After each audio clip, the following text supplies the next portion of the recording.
Rajamahendravaram JN రోడ్లోని doctor Nandamuri Taraka Ramarao municipal పార్కులో ఎన్టీఆర్ జయంతి వేడుకలు ఘనంగా నిర్వహించారు. స్వర్గీయ నట సార్వభౌముడు తెలుగుదేశం పార్టీ వ్యవస్థాపకులు డాక్టర్ నందమూరి తారక రామారావు జయంతి సందర్భంగా రాజమహేంద్రవరం నగరంలోని జేఎన్ రోడ్లో ఏకేసీ కళాశాల ప్రక్కన ఉన్న డాక్టర్ నందమూరి తారక రామారావు మున్సిపల్ పార్కులో ఆయన విగ్రహానికి రాజమహేంద్రవరం సిటీ ఎమ్మెల్యే ఆదిరెడ్డి శ్రీనివాస్ పూలమాలలు వేసి నివాళులర్పించారు. అనంతరం ఆయన మాట్లాడుతూ ఎన్టీఆర్ తెలుగు జాతి ఆత్మ గౌరవానికి ప్రతీక అని కొనియాడారు. మహానాడు 2వ రోజు ఎంతో విశిష్టమైనదని, తెలుగు జాతి అభ్యున్నతి కోసం పుట్టిన పార్టీ తెలుగుదేశం పార్టీ అని పేర్కొన్నారు. ఎన్టీఆర్ పేరు ప్రజల గుండెల్లో చిరస్థాయిగా నిలిచిపోతుందని, తెలుగు జాతి ఉన్నంత వరకు ఎన్టీఆర్ పేరు తెలుగుదేశం పార్టీ చిరస్థాయిగా నిలుస్తాయని ఎమ్మెల్యే ఆదిరెడ్డి శ్రీనివాస్ స్పష్టం చేశారు. ఈ కార్యక్రమంలో పార్టీ నాయకులు, కార్యకర్తలు, అభిమానులు, స్థానిక ప్రజలు పెద్ద సంఖ్యలో పాల్గొన్నారు.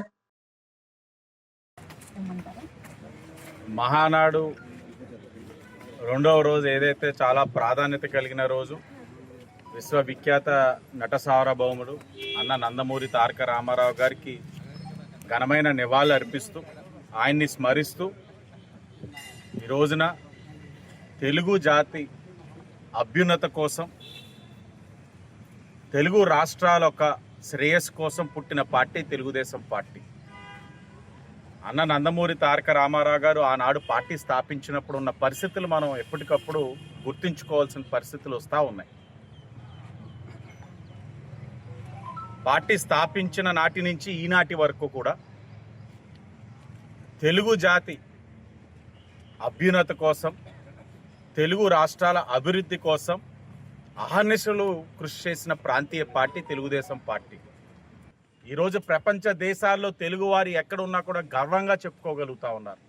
నా రాష్ట్రం మళ్ళీ అభివృద్ధి చెందుతూ ఉంది, నా రాష్ట్రంలో ఉపాధి అవకాశాలు వస్తూ ఉన్నాయి, నా రాష్ట్రంలో యువతకు ఉద్యోగ అవకాశాలు వస్తూ ఉన్నాయి అని గర్వంగా చెప్పుకోగలుగుతూ ఉన్నారు. ఇది ముమ్మాటికి ముందుకు తీసుకెళ్లాల్సిన అవసరం ఉంది. నేను కూడా ఈ సందర్భంగా ప్రజల్ని కోరుతా ఉన్నాం. అన్న నందమూరి తారక రామారావు గారి యొక్క స్ఫూర్తితో ఈ పార్టీ పనిచేస్తూ ఉంది. కార్యకర్తలే అధినేత అనే స్ఫూర్తితో ఈరోజు ఈ పార్టీ పనిచేస్తూ ఉంది. మహిళా సాధికారత కట్టుబడి ఈరోజు నిన్నటినే చూస్తున్నాం. 33% రిజర్వేషన్ కూడా చట్టసభలో ఇచ్చిన ఘనత తెలుగుదేశం పార్టీ. ఆనాడు అన్న నందమూరి తారక రామారావు గారు ఆస్తిలో మహిళలకి సమాన హక్కు ఇచ్చి స్థానిక సంస్థలో రిజర్వేషన్ ఇస్తే, ఈ రోజున వర్కింగ్ ప్రెసిడెంట్గా ఉన్న నారా లోకేష్ గారు మహిళలకి చట్టసభల్లోని కేంద్రంలోని ఏదైతే బిల్లు ప్రవేశపెట్టకపోయినా, వీగిపోయినా మహిళా సాధికారతకి కట్టుబడి ఈరోజు 33% ఇచ్చిన ఘనత తెలుగుదేశం పార్టీ అన్నది కూడా మనం తెలియజేసుకోవాలి.